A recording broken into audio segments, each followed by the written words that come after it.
If you're visiting Universal Orlando, this video will cover everything you need to know about Universal Studios Florida. What's up, everybody? Welcome back to the Krystal Palace, and today we are going to be headed around the park and we're going to be talking about everything you need to know if you are visiting this park. Rides, attractions, tips, tricks, all that good stuff. So let's go do this. When you scan into Universal Studios Florida, you'll have to do facial recognition. All you do is you scan your ticket, make sure you have it out and ready, and they'll take a little picture of you. They're supposed to delete it after they take it, and this allows you into the park instead of doing the fingerprint scan. Let's start off with some history. There's a lot of history here at Universal Studios Florida because this park is what started it all. Universal opened on June 7th, 1990.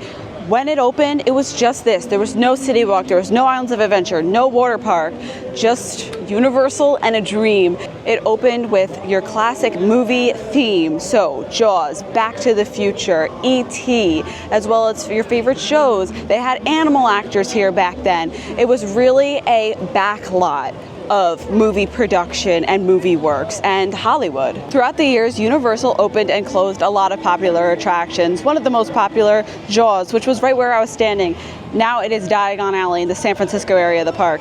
The only opening day attraction that is still standing is E.T. Adventure. But you can still see remnants of some of these iconic opening day attractions in the park today. First and foremost, starting with Amity Island sign right here. Here in the record shop is our first nod to Jaws. Here's to swimming with bow-legged women. We are in Richter's Burger Company, and in here, this is based on the attraction Earthquake. It's an opening day attraction. It's the only opening day attraction left here in Universal Studios Florida. Well, opening day ride, I should say. So let's take a ride on E.T. Adventure. That might be the cutest stroller parking sign ever.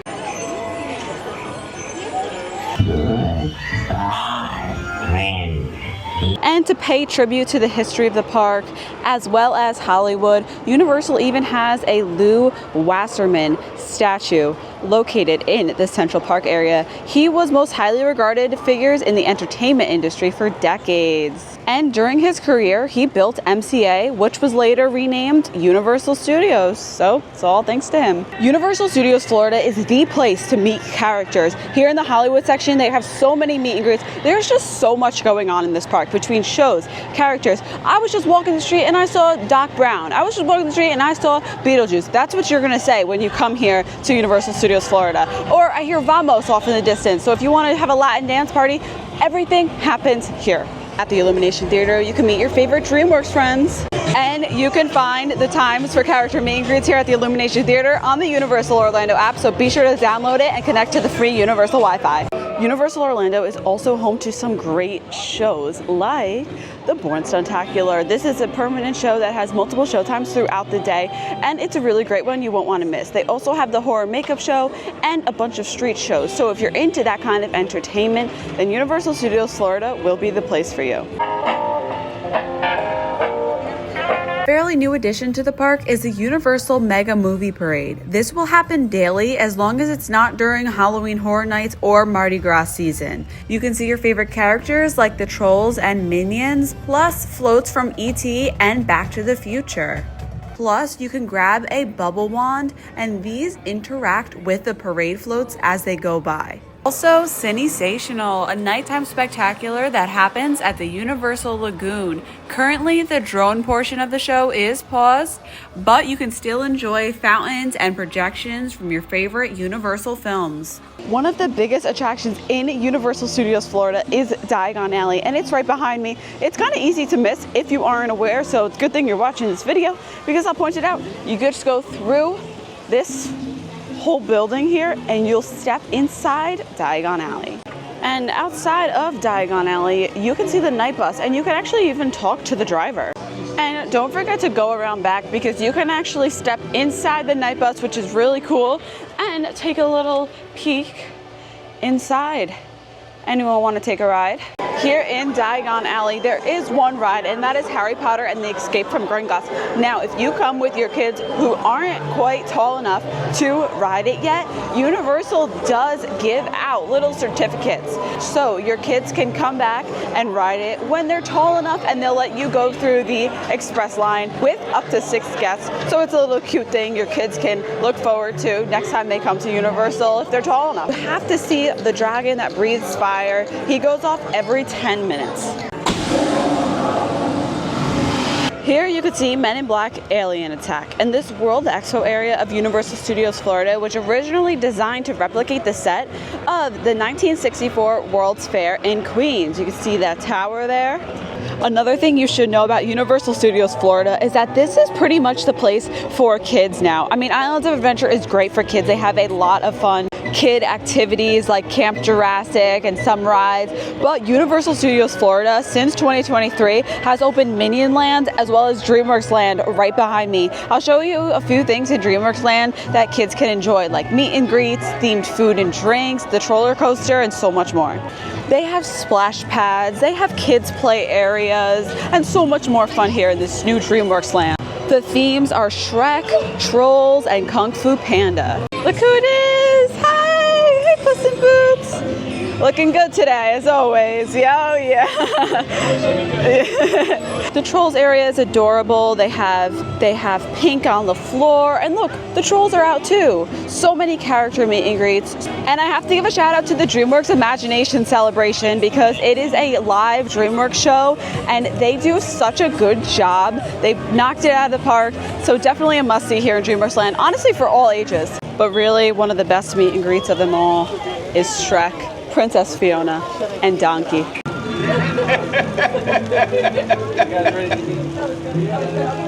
DreamWorks Land is also home to some fun new treats like this Donkey Ice Pop. So good. It's important to know that Universal Studios Florida is home to all of the Universal holidays. Christmas, well, Christmas is in both parks.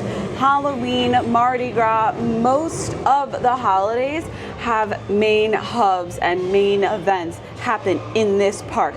Halloween Horror Nights is the biggest. All of that fun is a separately ticketed event that takes place right here in Universal Studios Florida. Mardi Gras, the parade happens here, the food booths happen here. Christmas is in both parks. Excuse for Pride Rocket. Christmas is in both parks, but the parade takes place here. There's a bunch of fun here, and the holiday tribute stores are here as well, which is a really fun merchandise shopping experience that has special decor, of course, all the holiday merchandise that your heart desires, and it's just a really cool experience to be able to pop into the tribute store here in the park throughout the day. Now, this video is pretty general to Universal Studios Florida, but you see Rip Ride Rocket behind me? It is actually permanently closing in September of 2025. So if you are visiting after September 2025, I'm sorry, but this iconic coaster won't be here. This is one of only few coasters here in Universal Studios Florida. However, I do think that they are going to replace it with another coaster, and it's going to be even more epic than this one, so be sure to stay tuned. And be on the lookout for that because it's very exciting here for Universal. The Mummy is another extremely popular attraction that has probably one of the longest waits in the park.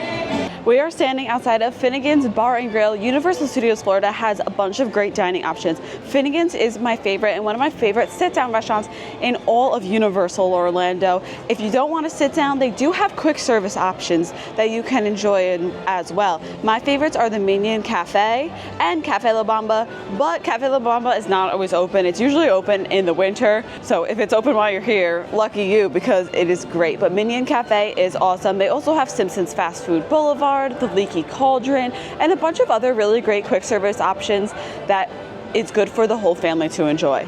Another thing that you need to know about Universal Studios Florida is that this is the park that's going to have the most changes, the most updates. Check out this new food. This is to promote a movie, The Dog Man, that just came out in theaters. So they will change a lot of things like snacks, treats, put new things in Universal Studios Florida more than they will over at Islands of Adventure. Here are some tips for visiting Universal Studios Florida to have the ultimate visit. Probably one of the most important things is the best time to visit. What is the best time to visit Universal Studios Florida? That is typically in the off season. Now I know that's not possible for everybody to be able to visit in the slower times of the year, but it will make a world of difference in your whole experience if you're here experiencing low crowds, especially cooler weather. Pretty much the best month to come weather-wise is January. February, you get some nice cooler temperature days as well. In the spring, you have to be careful of all the school breaks. Of course, that might be a popular travel time for you because if your kid is off, you're going to want to come during the time that your kid is off. April and May are great times of the year to come as well. Summer, of course, is busy. It's hot. It reaches temperatures up to like over 100 degrees here in Orlando. And then the end of August starts Halloween Horror Nights. So the parks will be pretty busy because of that, but it is a great time of year to visit as well, especially September when kids start to go back to school. November is another great month. December starts to get busy, of course, because of the holidays, which are a great time to visit. I love visiting during the holidays because you really get a great value for your ticket, especially Universal Christmas and Mardi Gras. They're all included, all the fun, all the festivities, the special parades, the character experiences, just that elevated holiday overlay is all included in the price of your Universal ticket, so it makes it worth it and a really great time to visit. Another great tip for visiting Universal Studios Florida is to plan your day. And if you're watching the Krystal Palace, you already are ahead of the game. I do have a video, my ideal day in Universal Studios Florida. You could check that out. But other than that, make sure you hit your priority attractions, look at what rides are here. And if you say, oh, I really want to do Gringotts and the Mummy, make sure to hit those first or early in the morning to get them done while the crowds are lower too. It's great to get here early if you can, as early as possible. That's when the crowds are the lowest. Or stay late and stay until the park closes and hop on some of your favorite rides before the park closes. There also are different ticket types. So if you just want to visit Universal Studios Florida, you can get a one park ticket. Now that won't allow you access to the Hogwarts Express ride, which takes you from one park to the other. So that's important to keep in mind. If you want to do ride that, you need the park to park ticket. But if you're planning on just visiting this park, then you can buy that one park ticket and save some money. However, I do personally recommend the park to park ticket so you could get both fun here in Universal Studios Florida and thrills over in Islands of Adventure. Especially if you're a Harry Potter fan, Diagon Alley is amazing, but Hogsmeade has more of the Harry Potter rides and attraction like Hagrid's and Forbidden Journey. So if you want to experience those, you're going to need the park to park ticket. Now, what should you bring to Universal Studios Florida? I recommend not bringing much at all. Bring the least possible because this will make your experience that much easier. You can rent a locker, however, you do have to pay for it, or you could put your things in the little lockers outside of the rides for free up to 2 hours. Something you can do too if you're visiting Universal Studios Florida is easily pop out to City Walk for lunch. If none of the options sound good to you in the park, which they are good, but if you want like a nice sit down meal and air conditioning, you can walk over to City Walk. You can enter in and out of the park, of course, that's totally fine, and you could grab lunch, you could grab dinner at City Walk, and then head back into the park for the rest of the day. Well, that does it for today's video. I hope you learned a thing or two about Universal Studios Florida. If you did, be sure to give this video a big thumbs up, subscribe to the Krystal Palace right down below, and I will see you guys in the next one. Peace. I highly recommend bringing I'm so hot, I can't even form sentences right now.